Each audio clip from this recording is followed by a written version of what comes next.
Hi, I'm Davina Shamaya, and today I'd like to tell you about what I'm going to call the 5 elements of healing.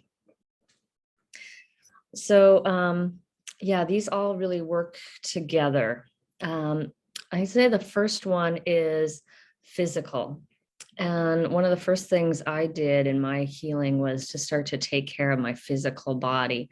You know, eating healthy and at moderate exercise and getting proper sleep and all these things is the way to I think begin a healing process. Of course, if you're, you know, if you're already,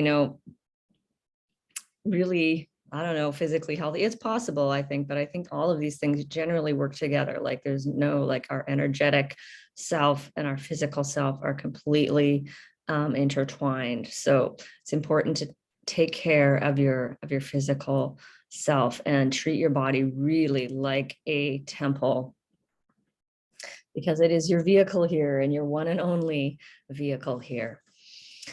The second one is the mental work that needs to be done.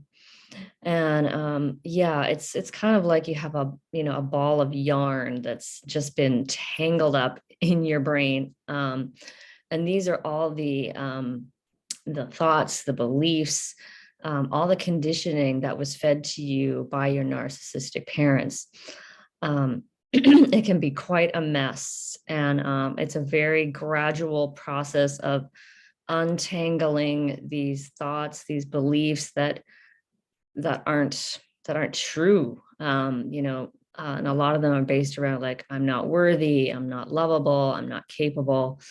Um, and this takes a lot of awareness. And so one of the biggest tools you can use here is meditation, and also just general daily, like, reflection, having time for reflection and contemplation, and just having more awareness of what are your thoughts, and what are you believing about things, about your life, about yourself, about others.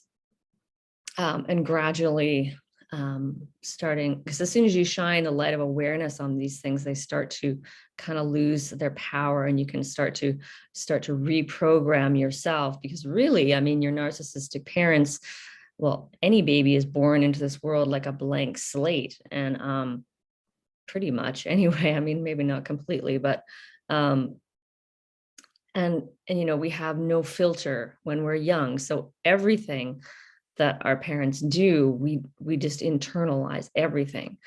And this becomes your program, like basically like a robot. Like, you have this record player in your head that is your subconscious, and this is deep subconscious work that you're doing.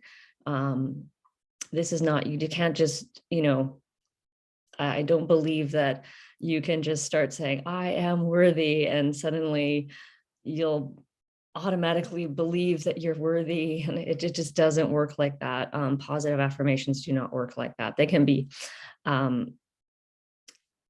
maybe I'll do this in another video, they can be helpful, but you cannot just change your thoughts and your beliefs.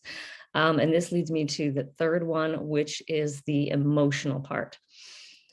So the mental and emotional parts, are both important, but I would say even probably more so the emotional part, because what you're really doing is, if you imagine a closet, and you have an old closet, and it's been stuffed full of things, of books and clothes and boxes, and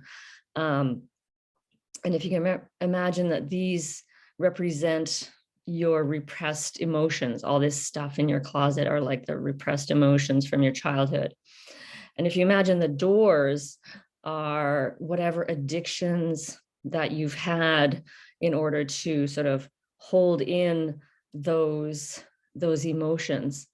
So you may have, substance addictions, like drugs and alcohol and smoking and caffeine and sugar and food. Or they may be more like process addictions, like, shopping and gambling and internet and social media and porn, and or just general busyness and distractions. So those are the things that sort of hold the emotions, and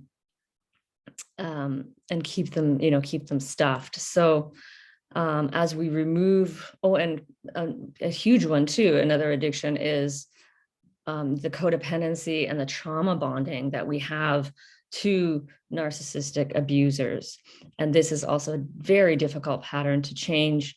But once we start freeing ourselves of these unhealthy and toxic relationships, then the doors start, as the doors start coming down, the doors start opening. And then what happens, of course, is the stuff in the closet, your emotions start popping out.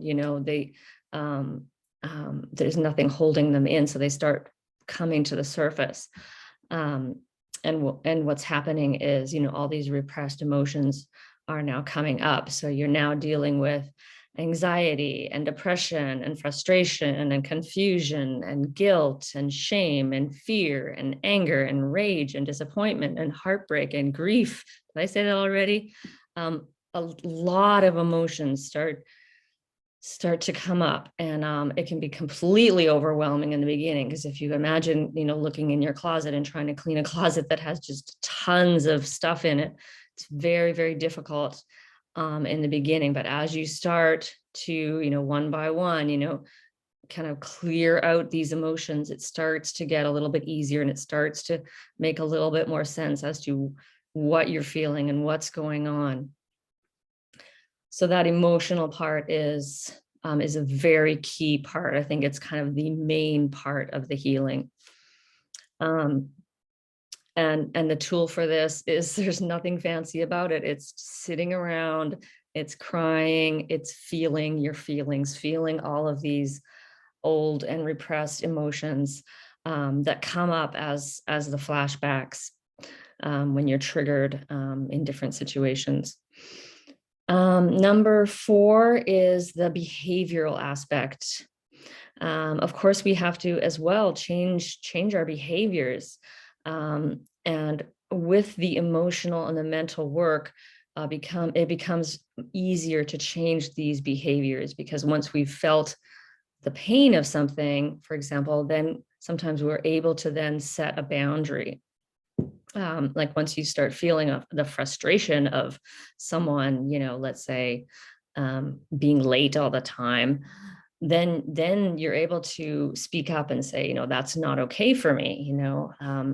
So the behavioral aspect is, a huge part of it is the boundary setting, lots and lots and lots of boundary setting. And along with that, the mental and the reflection that adds to or supports that, what behaviors do I need to change? And it could be just general life habits, constant, like everyday, shifts and changes in what you're doing and how you're living, and how you're interacting with people. And the last one is the spiritual, which I feel like is kind of the, umbrella of all of it. And it's becoming in touch with your true self, yourself as an energetic and spiritual being. And this was also robbed from you by your narcissistic parents. And I think the paradoxical thing is that once we start getting in touch with our bodies and start, because we've been living up here for decades, probably, once we start to come down here into our body, feeling our feelings, feeling the sensations in our bodies, feeling our breath, noticing our feet, then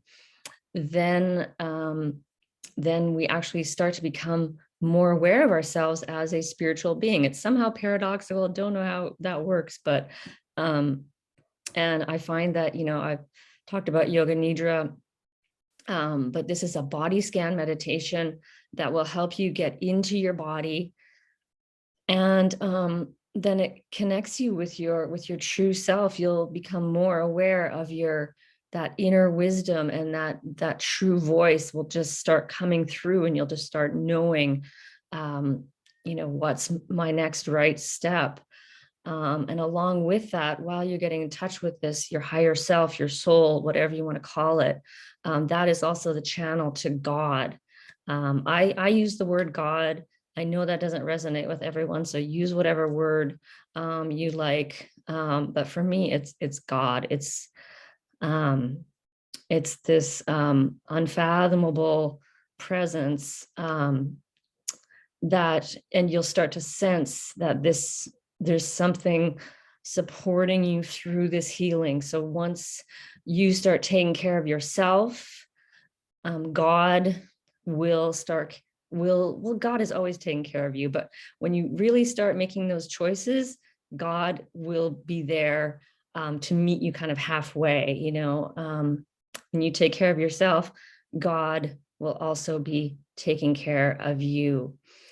And you'll see the miracles of this happening. I probably do a whole video on the miracles, and maybe I will, on the miracles that have come my way through making choices that were aligned with my true self. God was always there saying, "Oh, here you go, Davina. Here's an apartment. Here's this person for you. Here's this resource. Here's this money. Whatever just came to me, at the right time." So that is what I wanted to share with you today, those 5 elements of healing.